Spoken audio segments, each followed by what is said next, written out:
Ladies and gentlemen, welcome back to the True Life Podcast. Hope everybody's having a beautiful day. I hope the sun is shining and the birds are singing, the wind is at your back. It's imperative that you understand how beautiful of a guest I have for you today. So in order to do that, allow me to give you an introduction that I hope you'll never forget.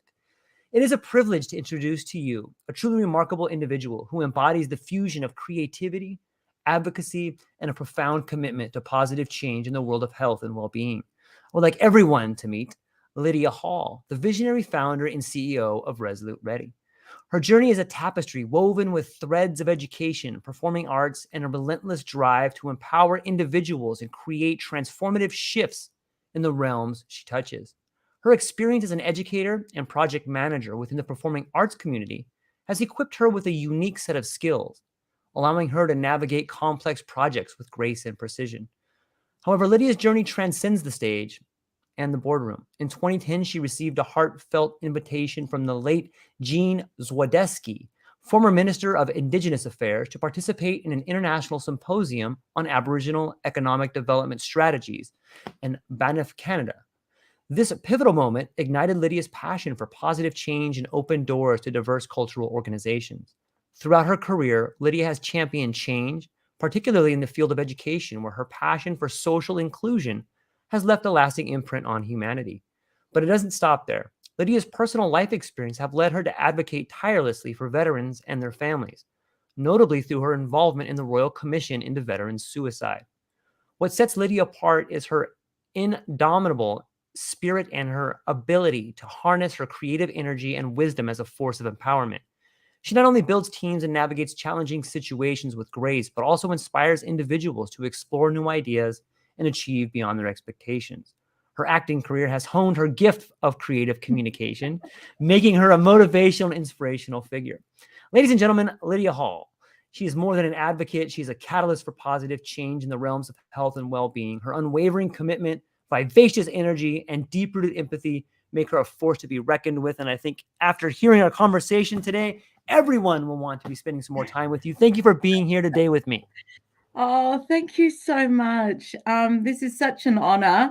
For those listeners, I've tuned in all the way from Australia, and I think it's really important how I got here. Yeah. So one morning at 4:30 in the morning, I just woke up, picked up my mobile phone, and there he was, George, interviewing L in biomaterials and regenerative medicine, and I thought I was really captivated by this podcast, and quite amazed with the future technologies and the out of the box thinking. And as George knows, as soon as I heard collaboration and innovation in the same sentence, something drew me to email George and say, I felt really compelled. But even though we kind of, this is our first little meeting, it's like I feel like I've known you for ages. So from that, I was invited, and I really do feel honored because um, when you hear phrases like change your language and change your life, of course I had to do some research on this fella. That really resonated with me, because through life we do get different handballs, and it's all the way we respond to the crisis, the chaos, the interruptions. But how can we be true to ourselves along this journey? And then suddenly I hear this wonderful saying that that this is a platform where you can actually present your own truth, and it's safe and it's okay. And it's pretty much, when I used to teach, that's what I used to say to my students: this space is safe, right? You cannot make a mistake in this space. The more mistakes you make, the more forward you're going to get. But you just got to start somewhere. And so that's the journey that I'm on, and I continue to. And I think that that phrase, when you say, oh, I wish I knew back then what I know now. Right. Oh, gee, that could have helped, a few decisions along the way. But I just say, when it comes to innovation, you don't beat yourself up. You just, if it sits right with you, and I love what I think it's Roosevelt, what he says, believe you can and you're halfway there. I think that's one of his sayings. So anyway, probably October last year, and also the catalyst, I must say, for Resolute Right. Ready is very much part of my personal journey. I met a man that served in East Timor, and when he returned as a veteran, he suffered chronic PTSD and really struggled with and self-medicated on alcohol. Now, initially during this phase, you meet your person, the love of your life, and then you think, Right. yeah, it's going to be all hunky dory, and then things happen, and in that split moment of once I was lecturing at a university, and literally overnight I was on suicide watch. And so suicide ideation amongst our military and first responder and connected families Right. is quite high. So then I looked into this a bit further and I realized, this is actually a global crisis. How can humanity come together, bring all our resources together to help one another, where it's not dependent on funding money? So the birth of Resolute Ready is that's where it's come from. So at that point, I in October last year, I connected with a website developer and said that I really want to create a platform to link communities, global communities across the world, to support services, so that no matter where they traveled around the world, they would always feel connected, no matter what happened. So, according to we're just coming through the pandemic, natural disasters and war conflict, and it's predicted. I'll have to quote me on the report, but there's actually it's quoted that by I think 2028 we'll be spending something like, I don't know, $344 billion on mental health. Now, let's say that I can contribute to 10% of that quota, where we don't have to use that funding. Funding can be used elsewhere and be more productive. So I'm not interested in reinventing the wheel. I'm about collaboration. I'm not about competition. Resolute Ready, we're a community that's come together. We've identified that there is an issue, or a few issues, and we're a response to the actual Royal Veteran Commission into defence and veteran suicide. So you can say that's kind of the instigator there as well. So on reflection, Resolute Ready, we reflected and we realised that in Australia that there are over 6,000 existing service organisations, but no one actually knows where they are. Right? So as a partner, I really want to support my husband and my family, but where do I go for help? And luckily enough, I persisted, and until I worked out who I needed, what networks we needed to surround the family with. And then I thought, you know what? I think we need a virtual hub. So an online directory, a library. So I thought, maybe I'll just start off with Little Adelaide. No. Maybe the whole of Australia. No. Then it becomes global. So we launched the Resolute Ready organisation and the hub on the 20th of April this year. Within the first month of it being up and running, we got over 7,000 hits. And we were able to identify, because as you know, data is extremely important in today's world of understanding, because it informs direction as well. Yeah. We had, the widest community at the moment was Australia, but then the United States was behind, the UK, Canada. We had Germany, Ireland, I think Japan, India, France, and Sweden have just suddenly tapped into. So this is telling me that we've identified a disconnection or a gap. and that is linking services not just at a local national level but at a global level. So I was thinking, well, with all these wonderful online resources, why not go to the virtual hub and you treat it like as if your traditional library where you've got lots of different categories, and work out what it is that you need according to where you are at the moment.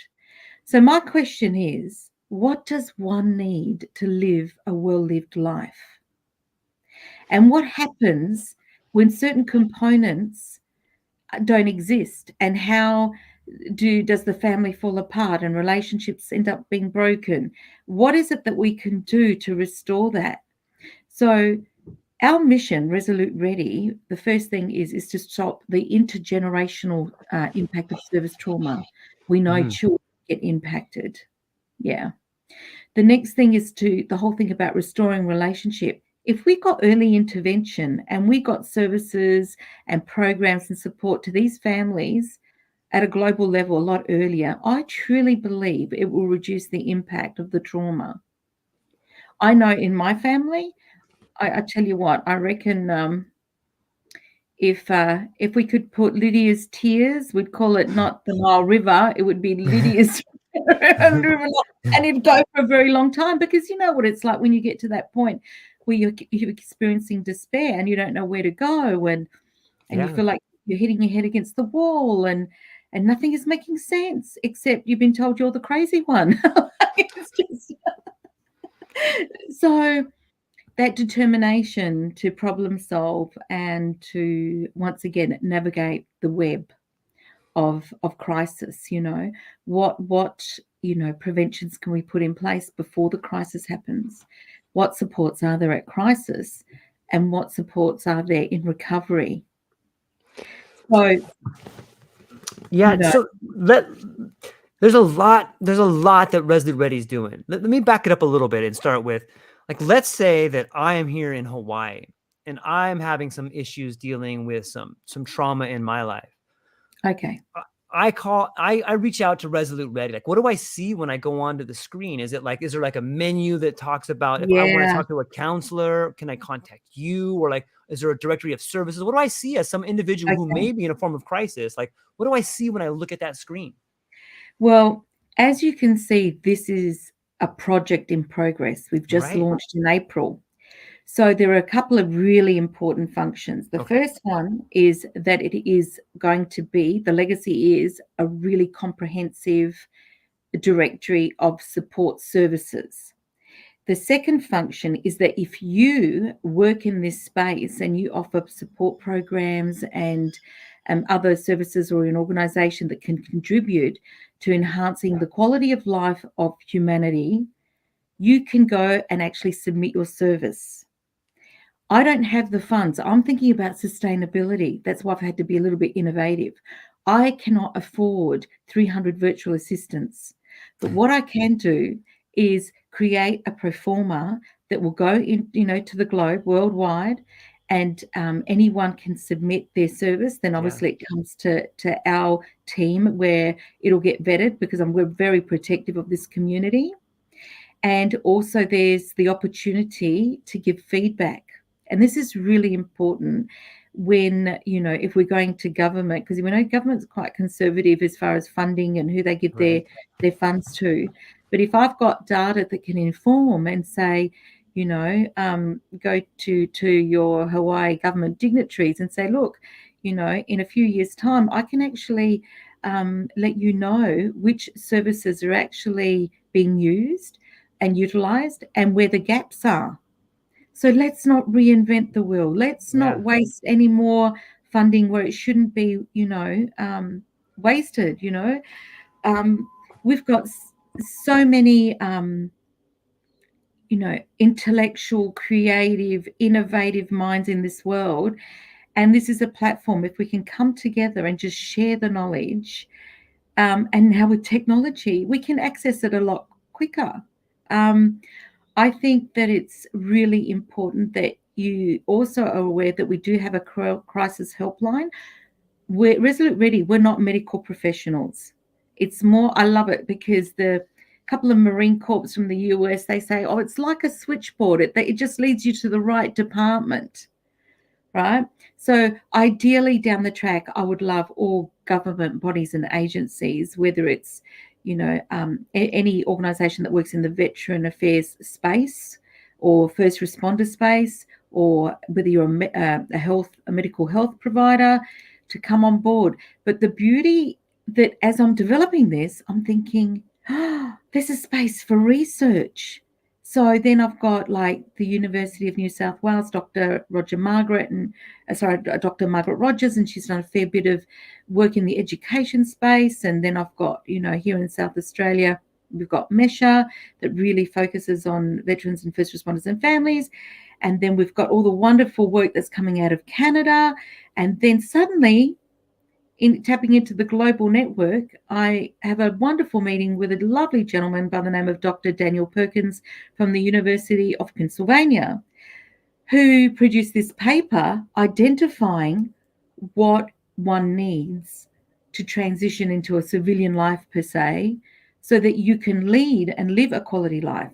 So without me knowing, I'd unpacked those headings of mental, physical health, employment, social engagement, all those wonderful headings, and made those explicit. So I would love this platform one day, no matter where you are in the world, tap into Hawaii, and let's say we've got service providers that have come on board and going, I'm homeless. And then suddenly a whole range of services appears. The research can be done through postcode, through your state, or you select the country that you're in. So it's got a really good filtering system. And what I love about the virtual hub is the fact that part of my scope was, please make it easy to follow. Please make it easy to read. Please make it easy to navigate. When you're stressed, the last thing you need is a multiple layered highway with lots of roads leading everywhere but nowhere, if you know what I mean. Because when you need that, when you're experiencing, I think, mental stress of any type, the last thing you need is more chaos, more confusion. So I must say, Bench Studios is the website developer, and they just, Michael there just tapped into the heartbeat of what it was that I was trying to convey and implement. Now, I will, if everyone's probably going, how's she funding this and where's she, because they're always the questions. To be honest, because of the level of urgency, I believe, and how this needs to move forward, is the fact that I couldn't wait. So my husband and I got a little bit of inheritance, and he said, oh, you can paint the top layer of the house and da-da-da. And I'll be honest, saving lives is much more. If anything happens to me tomorrow, this is the legacy I want to leave, is the fact that there is this amazing platform that can really provide easy access anytime, anywhere. It's not a place, it's not where you can ring and make crisis, calls, but what it will tell you in certain countries, what number to dial. The most other thing that, and also specific service providers with the need that that you're requiring at that particular time in your life. But the other most amazing thing, then I got really excited, was I was thinking, this platform, if you go to the resoluteready.com crisis tab and you scroll down and you go to Ukraine. Now, you might, Lydia, why have you got Ukraine and Turkey? Now, these are war, disaster, conflict zones. And when I went into the Ukraine, I clicked on emergency. And if you're having a look at my website and you click on emergency under Ukraine, there's actually a procedure for protection, a map.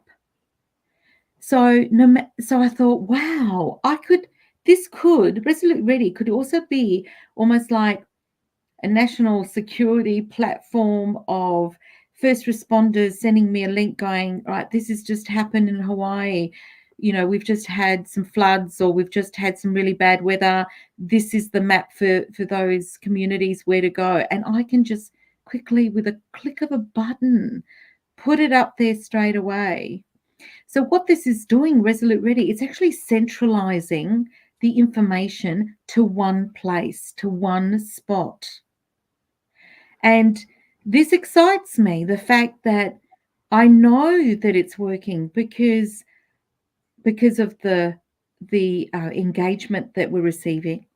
The email that I received from an ADF member from Australia living in England wrote me an email saying, Lydia, I really need someone to talk to. I'm an ADF Australian, Defence Force member, but I'm living in the UK and I just need someone to speak to.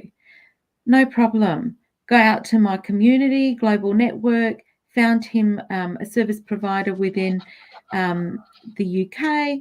And then what is it? Lydia, thank you. Resolute Ready, thank you for the connection. Now I have someone to talk to. It's really simple. And the feedback that I get is, why has anyone else thought about this? It's such a simple, really, it's not a complicated concept or idea. But I feel very humbled that we can use this platform to bring down borders digitally and connect, I think, connection is prevention. Yeah, I think so too. I guess I'm curious. There's so much going on there. Sometimes it sounds like, on some level, it sounds like such a gigantic project and there's all these things happening. Is there a certain avenue that you focus on mostly? Because it sounds like there's so much there. Like you can have so many possibilities helping so many people. Absolutely. Is there like one or two things that that you're really focusing on, or is it just all of them trying to? No. At the moment, one is really important is awareness. If people know where to go for help, Right. The second thing is letting I suppose those that work in the health profession, the health service providers, know about Resolute Ready and come on board so that we can find and access you a lot more easily. The other thing. What does that process look like? If I'm a professional and I want to come on board, like, all right, go to what does that look Resolute like? Ready. Okay, go to resoluteready.com. I want you to click on the virtual hub. Then you'll probably get just some basic questions. We do not collect any personal information. And the other thing is we do not charge. All right, there's not a membership fee. I do not believe that we should be charging individuals and families that suffer mental health issues to save themselves and live a quality life. Right. Morally, it just does not resonate with me at all. So the first thing you do is I'd go on there and I'd go, you can say, I am a community member, right? And it'll pick up from which country you're from, roughly your age, and I think whether you've got children in particular. That only relates to military and veteran communities, just to know who's tapping in. It's just data. We can't track you. It's really safe. Okay. So you go in there and once you're in there, you've got two options. One, you can go straight to the virtual hub, or you'll see this other tab and it says submit your service. That will pop up in a pop-up box and it'll ask you information like the name of your organization, a blurb about what service you provide, some details, so that once it's all approved, it comes to one of the Resolute Ready team and we approve it. And once it goes up, it appears like a little pop-up box, and underneath we can identify whether it's advocacy, housing, legal, what services you actually provide straight away, which makes it easier for the user to know what you're about. Now, if I'm really interested in this, I'll just click on that box again and it'll appear in a bigger pop-up box and you'll have access to the website of that organization. I do not have to be involved. You go directly there. You've got phone numbers you can call within your own country because you've given me all that information so that it can go up on the Resolute Ready website. And also then the wonderful thing is that you will receive a code.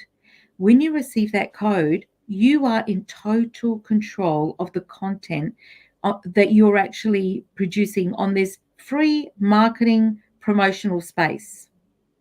And you can go in any time. Let's say in a couple of months' time, you've come up with a new program and you feel that you want it, you would like to promote it to the globe, or, and then you can use the virtual hub to promote within your networks and conferences.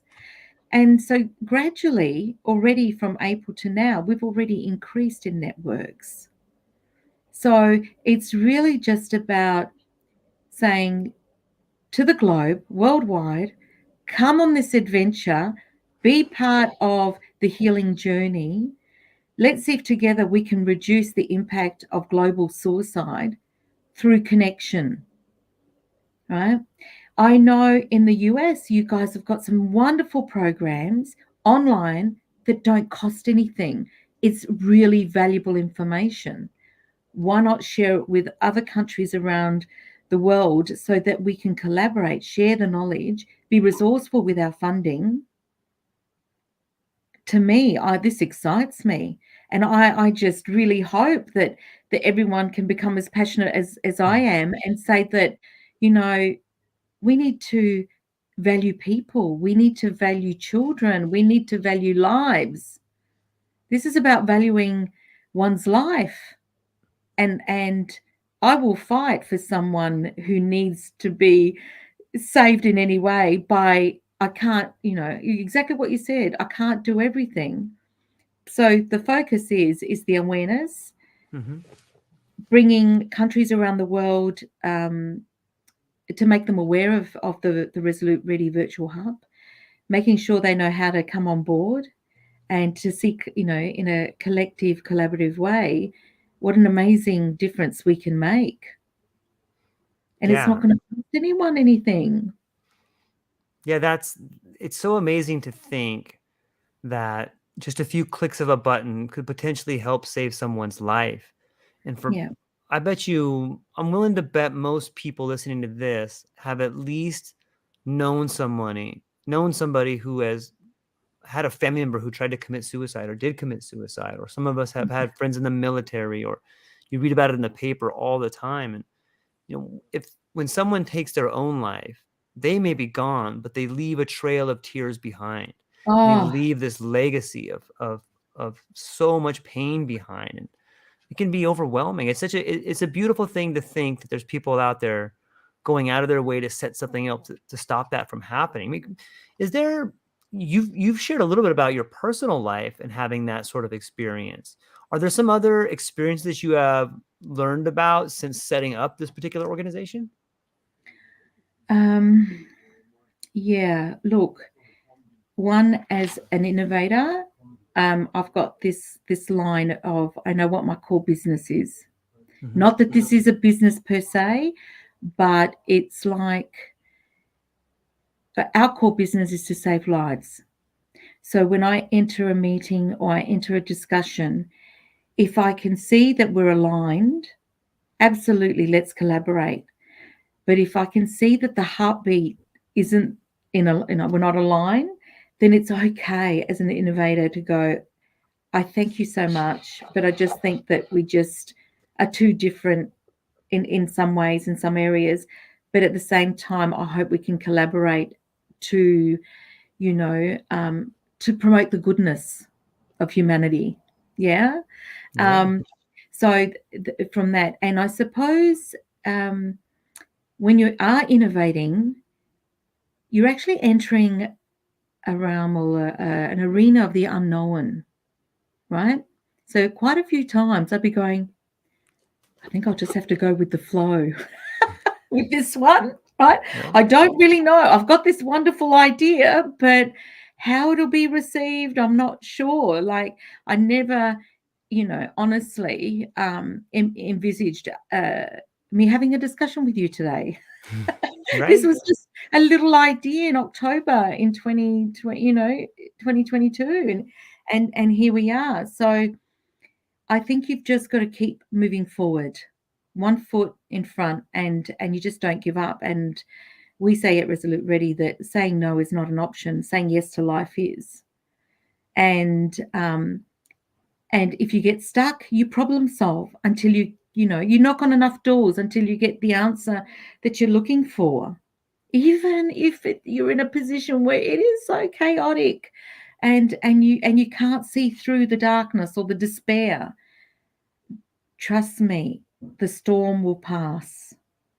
It'll pass, you know. So that on that level, but when you're dealing with suicide ideation within your family, that's you know, that's the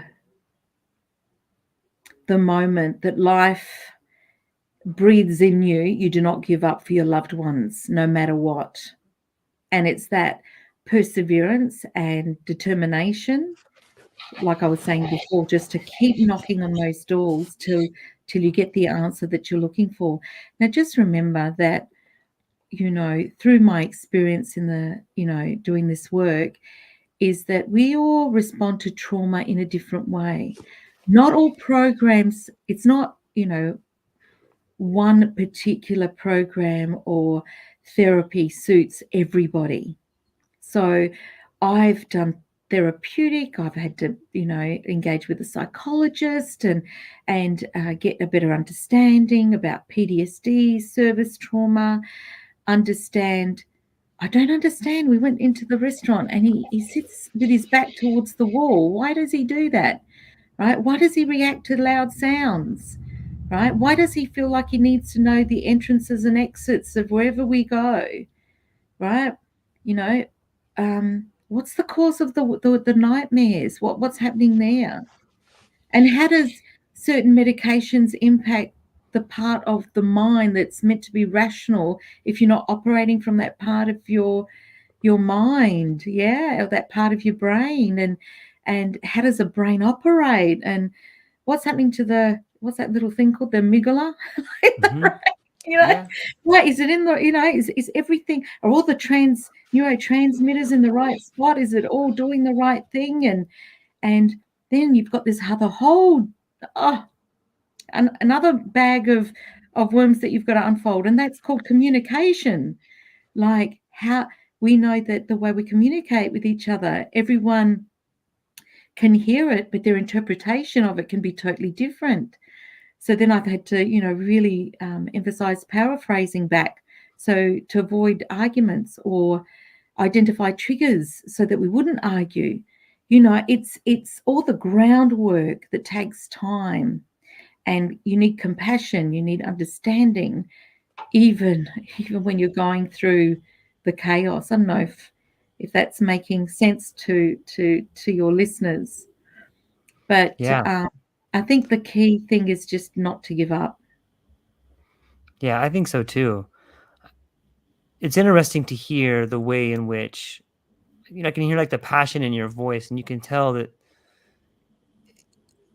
anybody who's been in situations where you may have been around people that are suicidal, you feel this profound loss, and Oh, you as the person are almost, part of you dies a little bit. And oh, when you were talking about trying to understand the reasons why people do the things they do, on some level I can see you desperately and lovingly and caringly trying to help this person find out and make sense of this life in front of them. Like, maybe that maybe the foundation of why you started this, and is that the message that goes forward to other people that, no, try to for join? me, for me personally, Yeah. it's when you've got a child and a child gets impacted. I'm sorry, listeners, Mm, if I get a bit emotional. Um, it it really touches your soul, like on a deep level, when you love someone so deeply, in your family, and they come to terms that their life is not worth living. mm, You have no other option but to not accept that, way of thinking. Change your language. What do you yeah. say, George? Change your life. Change your Change language, your change your life. life. That's it. Yeah. And it's all about the mindset, where that person is. But when they find themselves in that moment, that's their reality. That's their perspective of how they view themselves in the world that they're living in. Um, so we're very much about early intervention Yeah. because it's the suffering. I want to minimize the suffering and the pain that comes with that. So that's what drives me, right? I, you know, to wake up and to hear people that you love say they don't want to live anymore, that's a really hard tablet to swallow. And um and at that moment, it doesn't matter how intelligent you are. It doesn't matter whether you're rich or poor. It No. doesn't matter what your background is, but your focus is, how can I help this human being feel part of the world again? No one deserves to feel worthless. No one. It's and that's what drives me. It's my lived experience. Mm. So that's the other thing, when someone comes to me and says, I can't get over your website. It's really easy to navigate. You can tell it's designed by someone that's lived it.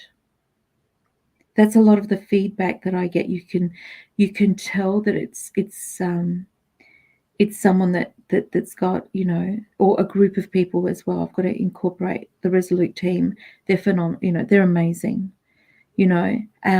And they're all volunteers, but they have lived experience on one level to the other. They bring a professional skill set.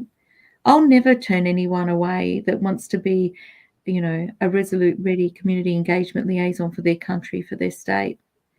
As long as you align with the heartbeat of Resolute Ready, and you want to put your hand up just to improve life within your state, your country, this can only grow. And if you go to the section about us, you'll see the tab on the resoluteready.com. You'll see our little story. But if you scroll down and you click on Australia, you'll see all the Resolute Ready community engagement liaisons that have come on board. And if you go to the US and if you go to the UK, so we've got the structure there. Now it just needs to grow organically.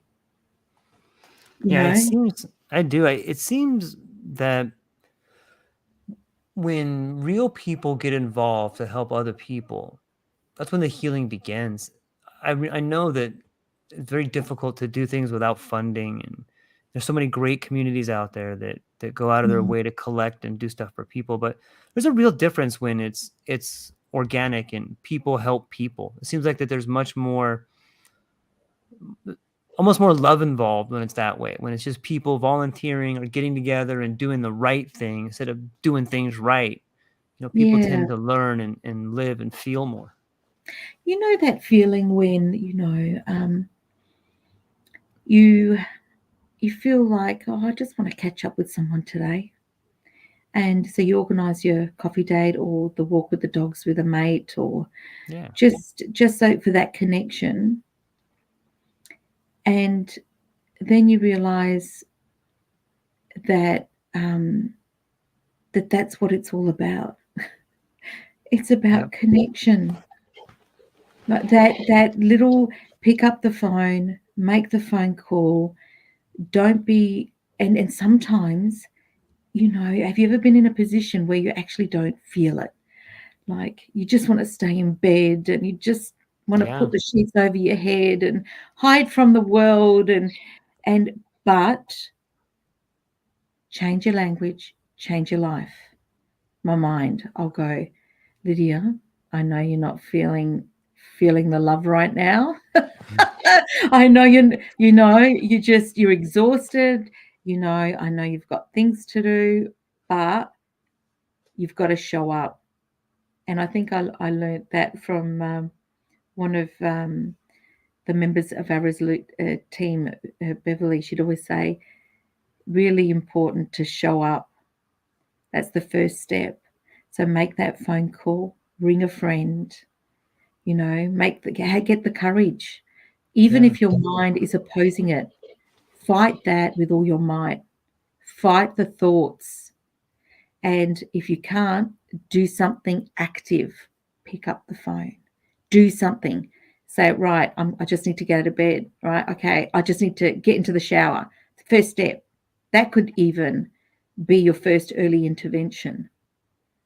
It all starts from the mindset as well. But then, we can't undervalue the amazing work that medical professionals do as well. Yeah. You know, some of us, might have to be medicated for a short period of time so that we can, do the work with a psychologist. But you've got to have a mind that's going to be open to that, you know. So you've got to tap into your medical professionals, let your general practitioner know in your state that you're struggling, make that phone call, or get someone and say, you know what, I can't do this. Can you support me through this, the admin. That's the other thing with my husband. There was so much admin work that needed to be done through, the government bodies involved. I think I once went in with 3 folders, and it wasn't so that I wanted them read. It was really just to illustrate this is what a partner or a carer or a neighbour has to do to support this individual, you know. And so on that level, then the other thing that's really resonates is the education aspect, right? And it's also what is the best emergency response to a crisis? What does that look like? And so I've been doing a bit of research to try and find different models that I can present to government dignitaries and say, can we explore this, and different countries have got their processes in place. We can learn from one another. But at the moment, for me, a really good response to an emergency crisis, and I'm talking about like within the family, so the first thing you do is that you'll contact with here in Australia we've got 000. In Hawaii, what's it in Hawaii? Is it 911. 911? Yeah. Yeah. So but sometimes there's that issue where when you are looking after someone who suffers PTSD and you call the police, we've got to make sure that there's an understanding what service trauma is, and that our veterans they're not criminals. They're actually mentally not well. So you would have to handle that a little bit differently, because that could escalate it to a different level. This is just some thinking that I've been thinking about. And the other thing is, when we do make that call to the emergency line, and then what I'd like to see is that, of course, it goes to perhaps a caller that is trained in service trauma, and then that personal individual or family is medically triaged. Obviously, go to the hospital if necessary, get the right support and medical assistance, but it doesn't stop there. I would then like them to go to the virtual hub, search a service provider within their state and town, whatever it is, connect them with a case manager. With that case manager, can work with the individual, the family, to develop a well-being or safety plan. But the most crucial point in helping any individual family, this is only based on my lived experience, okay, is the follow-up. The follow-up is always missing in a lot of cases that I've, had discussions with this community. And that was missing with my experience. That didn't actually happen. I had to instigate once, someone was in hospital, to get that individual transferred to a veteran hospital that assists with that's got the history of that individual. We need to try and avoid putting individuals being re-traumatized, because every time they speak to someone, they've got to start from the beginning and tell their story. Right. Like, that's really horrific. So let's, I'd love that to be explored further. What, this just comes to my mind. It's something you said in one of your podcasts. See, you're in my head. And that is about policies that dehumanize? Mm. How do we approach policies that perhaps once were working fabulously, but now just need to be addressed because they're not timely? they're not they're not in real time, if that makes sense, right? And I think lived experience can influence policy changes as well. Well, I'm hoping Yeah. that could be and I think, like, I know at the moment um, in Australia that we've got a new secretary at the moment, um, and she's working very hard to bring in positive change within the Department of Veteran Affairs by collaborating with other organisations and service providers, really trying to encourage outside the box thinking, um, which is exciting. I know change is coming. I can't determine the pace or how quickly, but if we can all, throw our hat into that arena and have a voice and share your thoughts and your concerns so that at least government dignitaries are aware of what's happening in your community or within your state or country, it's only then that something can be done, you know. And sometimes, as a civilian myself, there's times when I've had that thought where I go, oh, they already know that. And then I do some research and I go, I don't think they do. I think they're aware, but so when I presented to the Royal Commission, I'm very solution based. So I presented like 4 national priorities and that needed addressing, everything from, systemic reform, looking at suicide intervention and prevention, because that's what the topic is at the moment. Looking at how education and the health sectors contribute to the impact of suicide, and what else can we do around that. Then I read the terms of references, and I actually wrote the issues that I felt were concerning to me. Now, this is, remember, from my lived experience as part of my family. But the important part is that I've always been solution-based. I really want to encourage for positive change. Try and take a solution to whatever problem you see happening in your community. I find that government dignitaries are much more open to wanting to hear, because they really want to collaborate and work with you. And sometimes the ideas are the things that are missing. And as a lived experience member of my family, I was just able to highlight and bring a different perspective on things. Whether my ideas are taken up or not, I cannot control that. But I surely can contribute to making positive change by having a voice. I feel quite honoured too. Here in Australia, we've got the Open Arms, which is a 24 hours counselling service for our veterans and their families. Now, I'm in that national body and I'm in that committee, and already I can see that they're trying really hard to make positive change.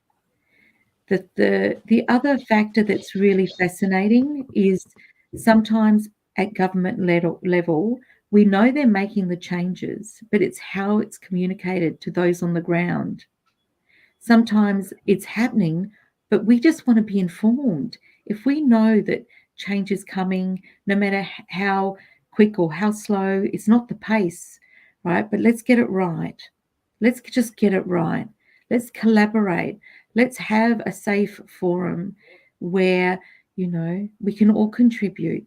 So that leads to a global initiative that's coming up on the 20th and 22nd, if I can just share that with your listeners. Yeah, please. So it's a bit of a walkathon. So a couple of weeks ago, now I suffer with Hashimoto, which is a thyroid I've got these things happening where, my bad cells or my good cells are thinking that they're bad cells. Anyway, the body's having a good fight with each other, and it's all Right. good. It's all okay. But, you feel extreme fatigue. Anyway, so I was determined to, in Australia, we've got what we call the park run, and I believe it's global around the world. So I thought I need to start getting into my fitness and health and so so here I am. I've done this and I've put this photo on my Facebook page, and the pain was just the pain of that walk that I did that took me an hour. And I've got to say, congratulations to that lovely lady that was older than me that had an oxygen tank. She passed me, George. Passed me. And so I'm yelling from a distance, "You're an inspiration." And so the follow the following week, I give it another go. And I know in the US, you've got a wonderful service provider organization called 2022 Too Many. Mm.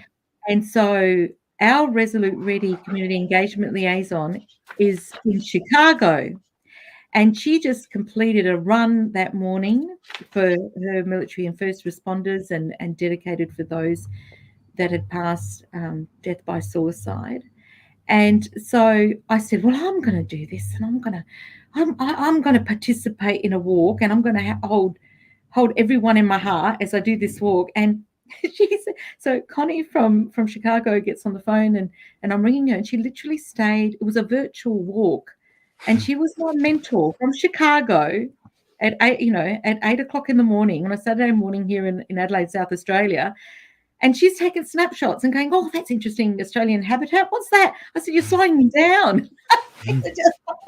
But then I thought, why don't we do a global walkathon? So coming very soon, I will share with you a quick Facebook advertisement where people can walk between, on the time of the 20th to the 22nd of this month, because here in Australia, October is Mental Health Month.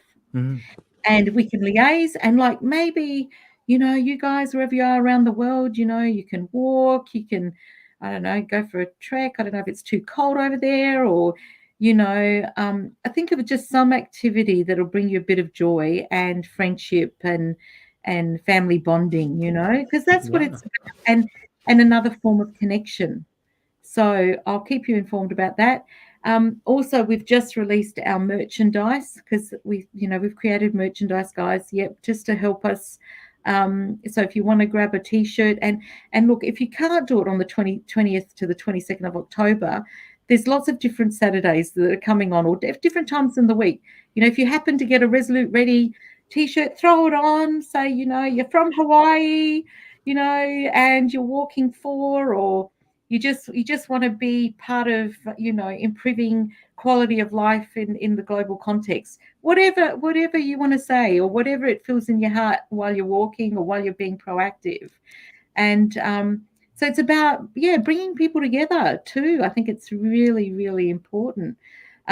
Also, I'm very excited from the education component. Early this year, our South Australian Minister for Education, Training and Skills, Blair Boyer, I had a meeting with him, and we spoke about a box on a school enrolment form. Now, we've got, as the teacher in me, I've created this library of resources, and I thought, but we've got to connect it to education, yeah? So our concern are children. So how can we support them in schools that experience, say, service trauma or mental health, if we don't know who they are? So starting next year in South Australia, in all school enrolment for all schools, there should be a box or an identifier to identify children from ADF, Australian Defence Force families here in South Australia. I want to promote this to go not just national. I'd love to see this to go global. How can we help families if we don't know where they are, where they're located, where the children are? And it's not about bringing negative, attention to these families. It's about educating the teachers and the school counselors and those involved in providing a quality education. And we know that mental health impacts learning. And through my lived experience and dealings with schools and chairing meetings and creating modified programs so that my child could go through the system and not feel alienated. But you've got to understand, when children feel service trauma or they're engaged in, I feel like, a lot of these young serving families that are traveling and they move around the globe, right? There's got to be an impact on their education, especially the children, having to leave one school and go to another, the disconnection of friendships and then having to start over again, so my heart is for those children that and those families as well. So that's another initiative. And if you go to my website under initiatives, you'll see the first thing that I put up there is the hub. Tick, that's done. The second thing, we've started conversations about, early intervention as far as a crisis response, emergency crisis response, and what that might look like. So there's, discussions we're undergoing with government dignitaries at the moment, at least to keep the discussion open and on the table. And then obviously all the, education initiatives, like we're trying to raise $13. So $13, I wish, $13,000 here, Australian dollars, just to engage a researcher in this space. Because once again, Resolute Ready doesn't want to reinvent the wheel. We want to have a look out in the globe, if Canada, the US, wherever we are, see what already exists in the education sphere, and then formulate and bring these resources together on our virtual hub so that a researcher from the US can contact the researcher in Australia and say, wow, we're kind of doing similar work. This is really inspiring. Can we have a discussion about how we can partner and move forward? So I just see like lots of layers of how collaboration can work on this platform. Even I've had businesses come to me and say, we're willing to employ a veteran. Here's a job description. Wonderful. There is space for that as well on the virtual hub, so that if you're a business and you are willing to employ veterans and first responders, because once you come out of the forces, to be able to, can you just imagine you spend days on and, in and out with your mates side by side. They're protecting you. You're going into war zones that are threatening. Constantly, you're worried about your life, but you can't focus on that because you're taught to emotionally detach, get in, do the mission, and get out. And then suddenly you leave that life, and you've got to become a civilian. You lose your protectors. You no one's got your back. I mean, what a scary concept, right? What do you do with your life? You question your own purpose, your own existence and being, and how are you meant to assimilate back into civilization when all you know is what you know? And so hence the virtual hub, I want that to be a connection to community. There's so many wonderful veteran hubs and service providers on the ground, right? If we can identify where they are earlier, before, can you imagine, before you leave the military or first responder or a workplace, and saying, I've got issues around this, and then being able to search and then find them, surely that would reduce some impact of mental health and trauma. Yeah, I think that the more opportunities there are and the more people willing to help, the better the world will be.